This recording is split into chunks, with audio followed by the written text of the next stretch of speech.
how to handle stress, rejection, or disappointment healthily. As a result, many suffer silently. Some lose confidence completely. Some become emotionally numb. Some develop anxiety and depression while pretending everything is fine externally. What today's youth truly need is not the removal of ambition, but the presence of emotional support alongside ambition. They need reminders that failure is part of growth, not proof of worthlessness. They need families who value mental peace as much as academic success. Because success achieved at the cost of emotional destruction is not real success at all. Social media has become one of the most powerful influences on today's youth. It shapes the way people think, behave, communicate, and even value themselves. Every day, millions of young people scroll through endless pictures and videos showing success, beauty, luxury lifestyles, perfect relationships, expensive vacations, achievements, and seemingly happy lives. At first glance, it appears entertaining and inspiring, but slowly, without realizing it, many young people begin comparing their real lives with the carefully edited lives they see online. And this comparison quietly damages self-worth. Human beings naturally compare themselves to others sometimes, but social media has made comparison constant. A person no longer compares themselves only with classmates, neighbors, or relatives. Now they compare themselves with thousands of strangers every single day. Someone else looks richer. Someone else looks more attractive. Someone else seems happier. Someone else appears more successful. And after repeated comparison, many young people start feeling like they are not enough. The painful truth is that social media mostly shows highlights, not reality. People usually post their happiest moments, biggest achievements, best pictures, and most exciting experiences. Very few post their loneliness, insecurities, failures, anxiety, or emotional breakdowns. As a result, youth begin believing that everyone else is living a perfect life while they alone are struggling. This creates emotional emptiness. A young person may be sitting alone in their room, already feeling uncertain about their future, and then suddenly they see another person their age traveling, earning money, celebrating achievements, or receiving admiration online. Instead of feeling inspired, many feel emotionally inadequate.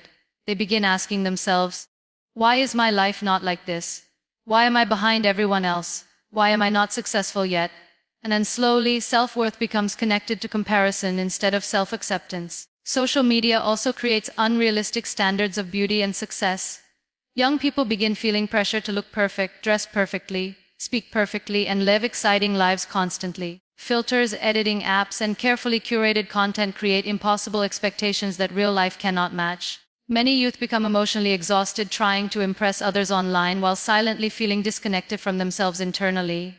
The need for validation becomes addictive. Likes, comments, and followers start affecting confidence. A post receiving less attention can suddenly affect someone's mood or self-esteem. Some people begin measuring their worth based on online reactions from strangers. But validation from the internet is temporary. No number of likes can permanently heal insecurity. No online attention can replace inner peace. And this is where emotional damage begins. When self-worth depends entirely on external approval, mental stability becomes fragile.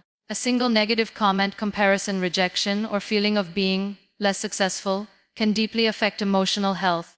The subcontinent's youth are especially vulnerable because society already places enormous pressure on achievement and social image. Social media intensifies this pressure by constantly reminding young people of what they should look like or achieve by a certain age.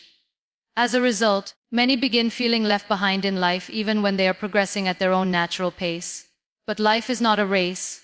Every person's journey unfolds differently. Some people succeed early. Others succeed later, some heal quickly, others take time. Comparison destroys peace because it focuses attention on what others have instead of appreciating personal growth. Young people forget that real life contains struggles no camera shows.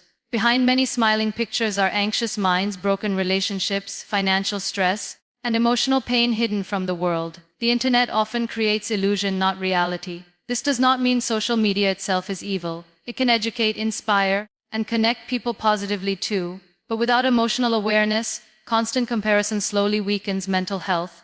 Youth must learn that their worth is not decided by followers' appearance, popularity, or online success. Human value cannot be measured through social media attention because real self-worth grows from self-respect, inner peace, emotional health, and genuine human connection, things no filter or online trend can truly replace. One of the biggest reasons many young people in the subcontinent fall into depression is the lack of emotional support and healthy communication around them. Many youth are growing up in environments where emotions are ignored, misunderstood, or treated as weakness. They are taught how to study, compete, and survive in society, but very few are taught how to express pain, fear, stress, or emotional exhaustion in a healthy way. In many families, conversations are often limited to responsibilities, education, careers, or daily routines. Parents may provide food, shelter, and education, but emotional connection is sometimes missing. A child may be physically present in a house filled with people and still feel emotionally alone inside. This emotional distance becomes dangerous over time. Many young people carry heavy emotional burdens silently because they fear being judged or misunderstood. When they try to speak about stress, sadness, anxiety, or hopelessness, they are often told, "You are overthinking? Be strong. Everyone goes through this. Stop being emotional." As a result, they stop expressing themselves completely. And when emotions remain trapped inside for too long, they slowly become depression, anxiety, or emotional numbness. Boys especially suffer silently because society teaches them that crying or showing vulnerability makes them weak. From childhood, many boys hear phrases like, "Be a man, stay strong." So instead of expressing emotions, they suppress them. Girls also face emotional pressure in different ways. Many are expected to stay quiet, adjust constantly, and tolerate emotional pain without complaint. Their struggles are sometimes minimized because society fears emotional openness more than emotional suffering itself. This creates a generation that looks emotionally functional from the outside but feels broken internally. Technology has made communication even weaker in many households. Families spend more time on phones than in meaningful conversations. Young people desperately need someone who listens without immediately criticizing or comparing them. But genuine listening has become rare. Sometimes a struggling person does not need perfect advice. They simply need understanding. A safe conversation can save someone emotionally. When people feel heard, accepted, and emotionally supported, their pain becomes lighter. But when someone constantly feels ignored or judged, loneliness becomes deeper. Many youth today are fighting internal battles nobody around them notices because they have learned to hide pain behind smiles, jokes, or silence. They fear becoming a burden to others, so they suffer quietly while pretending everything is fine. This is why emotional support matters so much. Families, schools, and society must create environments where young people can speak openly about mental health without shame. Emotional communication should not be treated as weakness.